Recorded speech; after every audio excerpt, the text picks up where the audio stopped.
আসসালামু আলাইকুম। সবাই কেমন আছেন আমার মিষ্টি আপুরা ভাইয়ারা? আশা করছি ভালো আছেন। আমরাও আল্লাহর রহমতে ভালোই আছি। নতুন আরেকটি ব্লগ নিয়ে হাজির হয়ে গেলাম। আর আজকে না সকাল থেকে অনেক কাজই করতেছি। আসলে সংসারে নেই মনে হয় এক একদিন একটু বেশি কাজ থাকে, এক একদিন অল্প কাজ থাকে। তো টুকটাক অনেক কাজই করা হয়েছে। আজকে এখন রান্নাঘরে যাই নাই। রান্নাঘরে যাওয়ার আগে আমি এখানে কাপড় চোপড় আর কি ভিজাইতেছি। তো কাপড় চোপড় মেশিনে কিছু দিয়েও দিছি, সবই দেওয়া শেষ। তো এখন আবার আমার মনে পড়লো এটা ধুতে হবে। এই যে এখানে থাকে এটা হাত পুছে খাওয়া দাওয়া শেষ করে। তো এখন আবার এটা ভিজানো বাকি, আবার এটার জন্য আবার একটু সাবানের ফাঁকি দিয়ে এটা এখন হাতে একটু ভিজিয়ে দিই। এটা যেহেতু হাত পুছে না একটু তেল তেল ভাব থাকে, এটা একটু ভিজিয়ে দিতে হবে। আর অনেকগুলো ভিজাই দিয়েছি। আসলে মেশিন থাকলে কিন্তু ভালোই উপকার। আমি তো জানি কাপড় চোপড় বেশিরভাগ মেশিনেই দেই। ছেলেদের সব কাপড় মেশিনে দেওয়া হয়, বিছানা পর্দা মুর্দা। তো আমি আমার 3 পিস হাতে ধুই, কারণ 3 পিসগুলোতে রং উঠে এক এক সময় এক একটা থেকে, তাই রঙওয়ালা কাপড় মেশিনে দিই না। তো আমি বলছি আরও কীভাবে কি আমার মেশিনে কাপড় দেই আর কি। অনেক আপুরা আমার কাছ থেকে জানতে চান কি সুবিধা হয় মেশিন থাকলে বা অসুবিধা কি হয়। তো আমি এটা মাঝে মধ্যে আর কি বলি। তো আপনার সাথে কথা বলতে বলতে সেটাও ভিজিয়ে ফেললাম। আর মেশিনে একদম চিপড়ে দেওয়া লাগে, পানি সহকারে দিই না। তো এই দেখেন হাতে কসলাতেই পরিষ্কার হয়ে গেছে। তো আসেন মেশিনে দিই। আমার তো কাপড় ধোয়ার মেশিনটাই যে চিবির ভিতরে, তো এই চিবির ভিতরে দেখেন এই হাঁটুরগুলো থাকে। আপনারা কিছু মনে করেন না। বা এই যে এখানে এই যে রশি টানায় নিছি, তোয়লা ময়লা গামছা এগুলো রাখি। তো এই মেশিন ভিতরে এই মেশিনটা আমি চিবির ভিতরে এই যে এখানে পয়েন্ট করে রাখছি। এখন এই যে এখানে সব দেওয়া আছে, শুধু আমি এই যে এটা দিলেই হয়ে যাবে আর কি। এখন চালু করে দিই।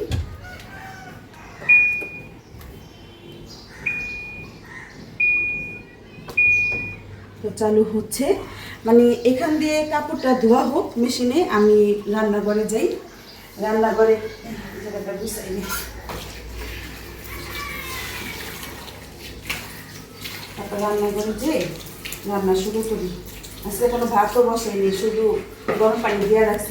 অল্প গ্যাস আছে, অল্প গ্যাসে গরম পানি দিয়ে রাখছি।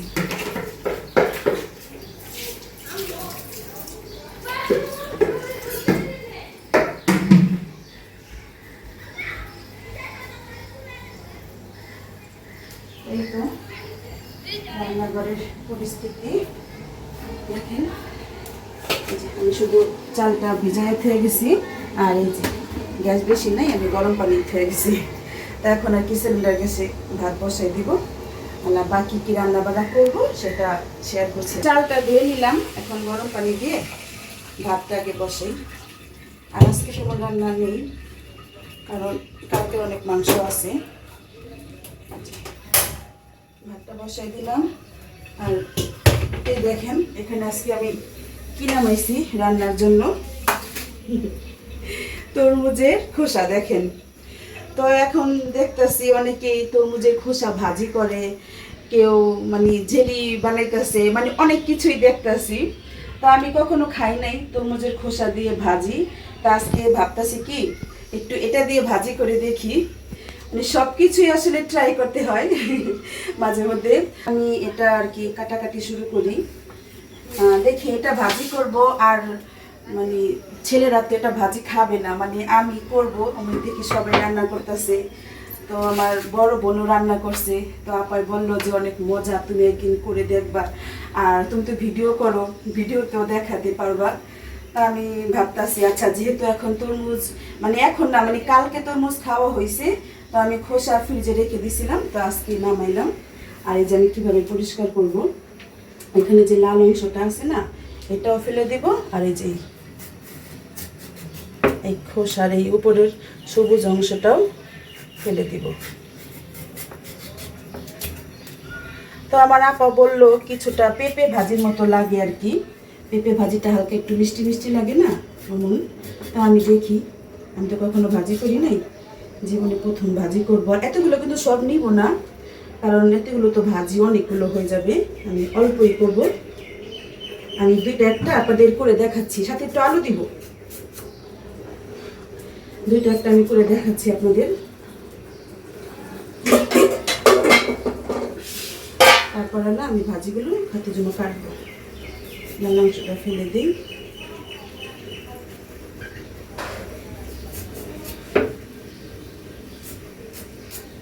এই যে যেভাবে অন্যান্য ভাজি করেন আপনারা, পেঁপে ভাজি বা আরো যে ভাজি করেন না, সেভাবেই করব।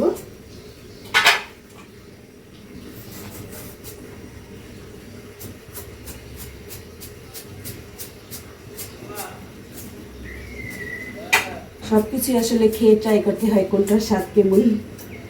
এই দেখেন আমি একটু কেটে দেখাচ্ছি, এভাবে আরো কুচি কুচি করব। আসলে ক্যামেরার সামনে না কাটতে গেলে হাত কাঁপে। এইভাবে করে আমি সব কুচি করতে দেখাচ্ছি আপনাদের। আমার তো এখানে তরমুজের খোসা দেখেন, বোঝা গেছে এখন তরমুজের খোসা এখানে। তো তরমুজের খোসা এখানে মানে ভাজির মতো কেটে নিছি, আর সাথে যে একটু আলু দিছি। তো এটা আমি এখন ভাজি বসিয়ে দিব। আর এখানে দিয়ে দিছি আমি পেঁয়াজ। পেঁয়াজটা তো হালকা একটু বাদামি কালার করবো, বেশি করবো না। এটা হয়ে গেছে দেখেন। আমি এখানে পানি দিব না, পানি উঠতে পারে।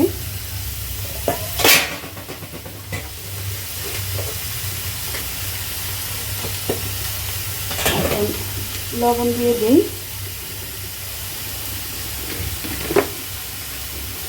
লবণ আর হলুদের গুঁড়া দিব ভাজিতে। কিন্তু আমি সাদা করি ভাজি বেশিরভাগ, হলুদ দিই আর কি মাঝে মধ্যে। তো আজকের ভাজিটা একটু হলুদ দিব, এই তো অল্পই দিব আর কি, বেশি দিব না। বেশি দিলে আবার ভাজির কালারটা আমার কাছে লাগে নষ্ট হয়ে যায়। আর এই যে কাঁচামরিচ কুচি দিয়ে দিই। এখন সব একসাথে নাড়াচাড়া করে দিই।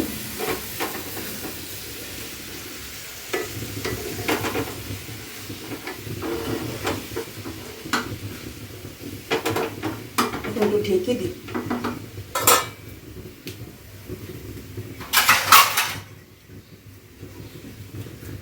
তো এটা তো গেল তরমুজের খোসা ভাজি। আর কি করব সেটা তো আমি বলি নাই তখন। এই দেখেন এখানে আমি এই যে লতি ছিল ঘরে, আর একটা বেগুন ছিল। এখন এই দুটো একসাথেই রান্না করি আর কি। এই লতিটা অল্পই ছিল, দীক্ষার সাথে বেগুনটা দিয়ে দিলাম, একটা বেগুন ছিল। আর এখন এই লতি দিয়ে রান্না করব এই যে চিংড়ি মাছ। তো চিংড়ি মাছ তো আমি এইভাবে রাখি, জানেনি আপনারা, শুধু এই চোখা মাথাটা ফেলাই রাখি। এখন চিংড়ি মাছগুলো কেটে রাখি, এটা হলে এটা বসে দিব। আমি এখন একটু নাড়াচাড়া করে দিই। এই তো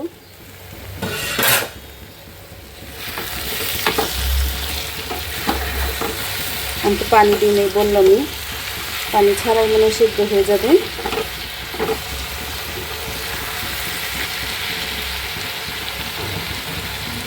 না সেদ্ধ হয় নাই, মনে হয় একটু পানি লাগবে। আলু সেদ্ধ হয়েছে মোটামুটি। এখন তো আমি লতি দিয়ে চিংড়ি মাছ রান্না করবো, সেজন্য এখানে আমি চিংড়ি মাছ পেঁয়াজের সাথে হালকা ভেজে নিছি। তারপরে এখন সব মশলা দিয়ে দিলাম। এখানে আদা রসুন বাটা দিছি, একটু হলুদের গুঁড়ো, একটু মরিচের গুঁড়া। তো এখন আমি নেড়ে চেড়ে দিই, একটু পানি দিয়ে দিই। মশলাটা কষানো হোক চিংড়ি মাছের সাথে, তারপরে আমি দিয়ে দিব লতিটা।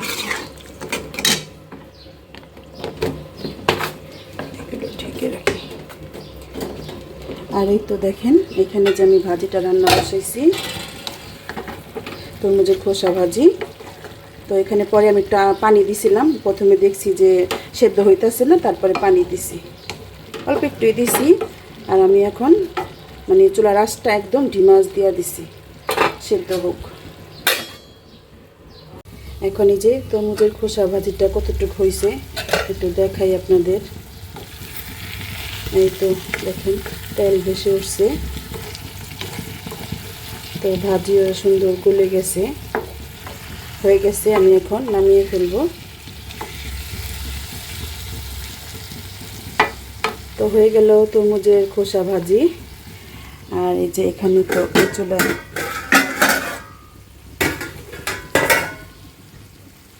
চিংড়ি মাছ দিয়ে লতি, এটাও শেষ পর্যায়ে।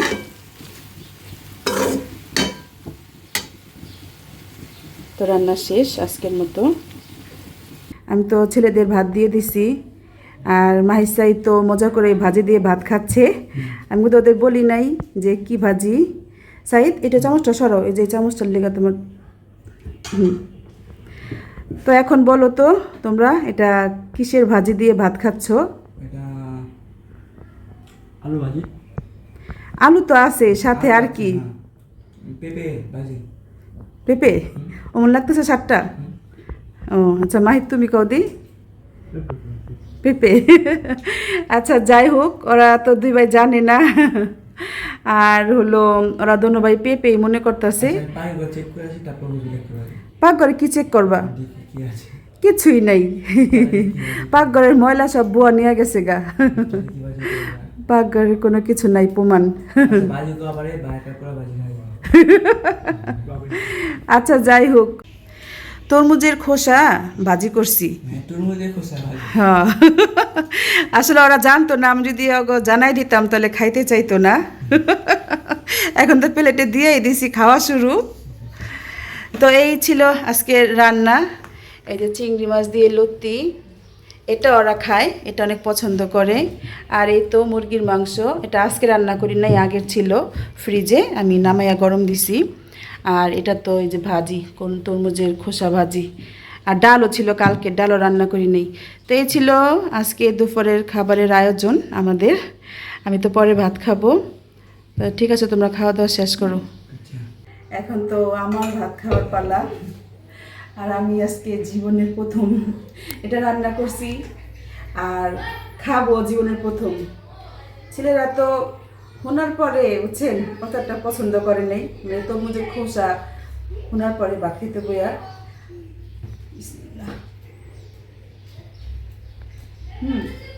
মজা একটু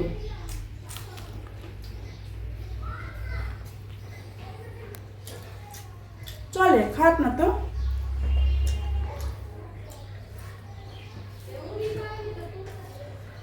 যেমন কি বলে এটা, লাউয়ের খোসা, এটা কিন্তু এক রকমের স্বাদ।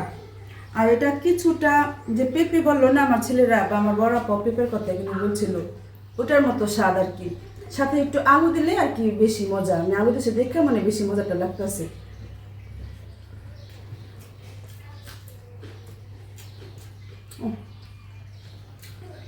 আর এরকম কাঁচামরিচ দেওয়া খেলে তো আরো বেশি মজা।